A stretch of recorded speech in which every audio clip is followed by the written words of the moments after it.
Hey everyone, and welcome to this week's edition of the Oaks Countdown. Nicole Russo in Lexington, Kentucky, with Dan Illman in our New York studio. We've got about 5.5 weeks to go until the Kentucky Oaks, and looking at the schedule for the upcoming points races, you'll see that there are 6 chances remaining, realistically 5 chances, for fillies to earn their way into the 14-horse starting gate for the Kentucky Oaks. Looking at the schedule, you see several preps around the country coming up, including that big round of them on April 6th, that offer the winner 100 points toward a slot in the field. Win and you're in. Now, the first of that final round of 100-point preps actually took place last weekend in the Fairgrounds Oaks. We'll take a look in a second, as we always do, at the point standings after the weekend's action, with Street Band winning the Fairgrounds Oaks, which has been a very productive prep, and chasing yesterday, punching her ticket to the Oaks with her 50 points for her win in the Sunland Oaks on Sunday. Dan, what are your takeaways from the weekend? My takeaways is that there is chaos in the division right now, and somebody is going to have to step up very, very quickly. You mentioned Street Band's win, and I won't want to take anything away from her, but the big news from the Fairgrounds Oaks was that the odds-on favorite and the points leader going into the Fairgrounds Oaks, Serengeti Empress, bled in the race and finished last. Street Band took advantage of it. Leora, first-time blinkers, ran well, but it wasn't exactly a fast race. And again, I think the story of the race was more Serengeti Empress's flop than Street Band's victory. And while chasing yesterday won as expected at Sunland Parks, the Beyer speed figure, I had to take a second glance. A 68 Beyer speed figure for a Kentucky Oaks hopeful nearing the end of March? Chasing yesterday, even if she improves by 15 points, would probably not be a contender off that race on the first Friday in May. Yeah, another workmanlike effort from chasing yesterday. She was expected to win that race, and she did.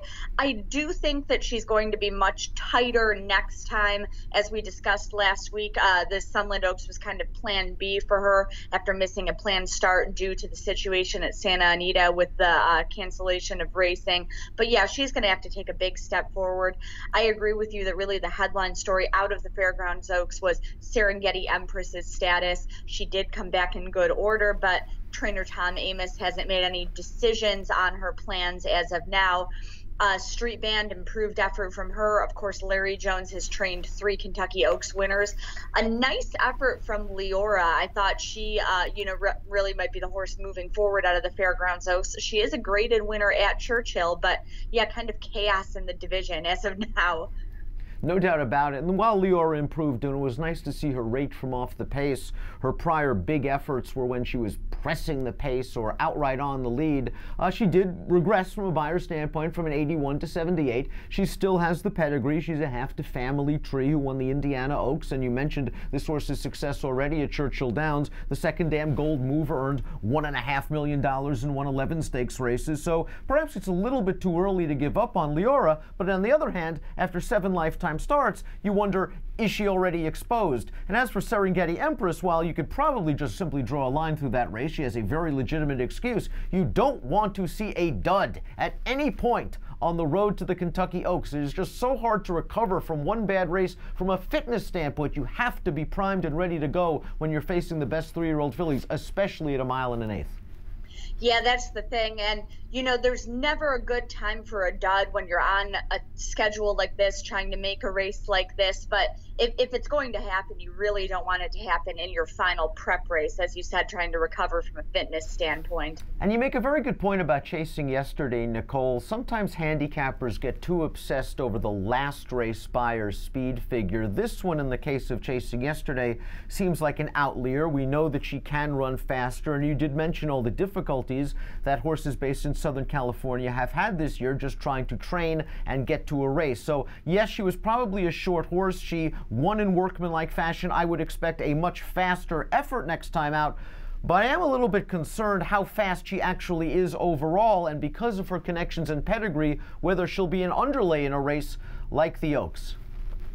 Yeah, and I think Beyers are one factor, certainly not the end all be all. They can be evidence of, other things and how a horse is performing. I think what we're really going to have to watch is how a horse like Chasing yesterday, or another horse that, seemed to run a low figure or take a step backward in a prep, does in the weeks leading up to the Oaks. If Chasing yesterday trains with enthusiasm, looks like she's sitting on a big race, then you can say, well, yeah, maybe she needed that race and she's ready to keep moving forward to her best effort. If she comes out of it and doesn't look like she's training at her best, maybe you can say, gee, the low buyer was a sign that she's headed in the wrong direction.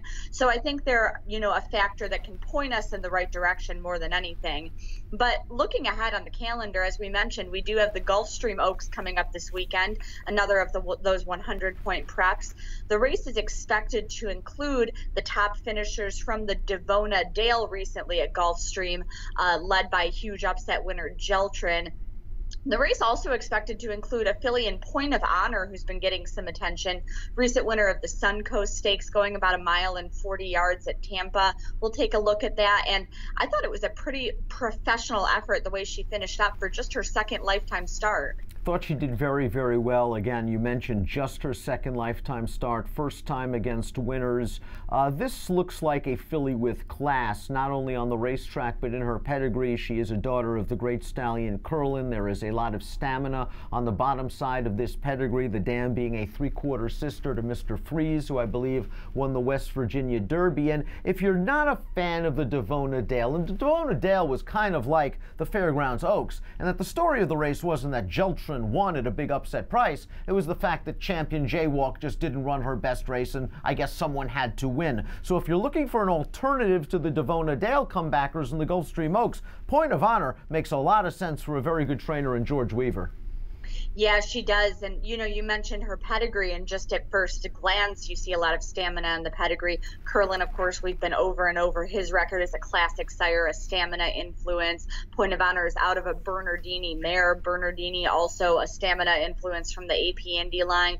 You mentioned the dam's relation to Mr. Freeze. The dam is actually a half to 3 or 4 stakes winners, so it is a solid family.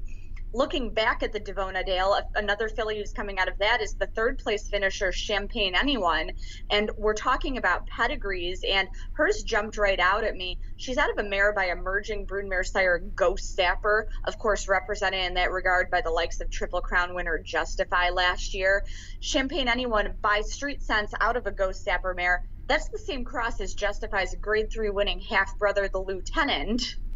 No, and Champagne Anyone, it is important to note, the 2 fastest races by far in her career have come this year. It seems she is maturing at just the right time. We're going to go back to her win, however, last year at Keeneland, a 2-turn mile victory, and this is a pretty impressive late kick that she's going to show off. I mean, she is far out of it. She alters course to the outside, and she's going to get up in a blanket finish. Now, her 2 best races, again, this year have come around 1 turn. She has already proven to be a winner around 2. She has a pedigree, as you mentioned, for stamina. This dam's a half to Mr. Light, a multiple graded stakes winner on the turf. Of course, Miss Lauren, a grade 1 stakes winner, going middle distances on the dirt. From what I've seen thus far, I have a sneaking suspicion, and maybe I'm wrong, I'm hoping I am, because I'm a fan of Champagne Anyone.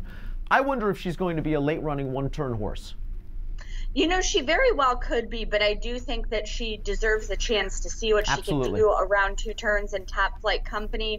I know, maybe to your point about wondering where she's best suited, I know trainer Ian Wilkes was a little bit on the fence about moving her forward into the Gulfstream Oaks. A sharp recent work convinced him that she's sitting on another good race here at Gulfstream, where she's got a couple of graded placings this winter. So I do think it'll be interesting to see what she does off that training pattern. Oh, I agree. Champagne Anyone deserves an opportunity, has the pedigree, and I guess if she gets a little bit of pace, this might just simply be the right field for her. I think we should talk about Cookie Dough, who's sort of the reverse situation of Chasing yesterday. She did not run fast as a 2-year-old. Her best buyer speed figure was 69, and in her seasonal debut in that Devona Dale, she exploded to a 90 buyer speed figure while finishing, again, ahead of Champion Jaywalk and finishing a good second. The question is whether that 90 buyer higher speed figure is the aberration, and she will regress to the mean in the Gulfstream Park Oaks. I also have some concerns about her going long, although she did win at a mile and a 16th 2 starts back.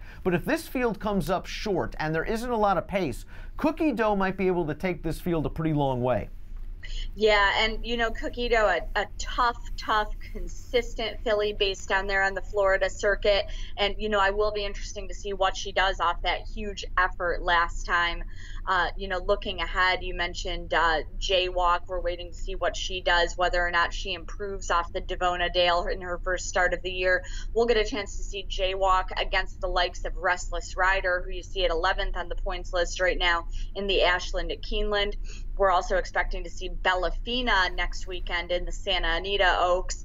Just a lot coming up, and the picture should clarify here in the next couple of weeks. It certainly will, and it shows the depth of this division. Yes, there's been a little bit of chaos. That a horse that didn't crack into our points list, Anaya Al Rab, might be the sleeper of the bunch. And she's going to have to get points, and she's going to have to get points quick. But if she does, I wonder if she's the under-the-radar filly for the Kentucky Oaks this year. We've discussed her pedigree already on the Oaks Countdown several times. It's all up to getting points now, which makes me think she's going to be cranked and ready to go next time out.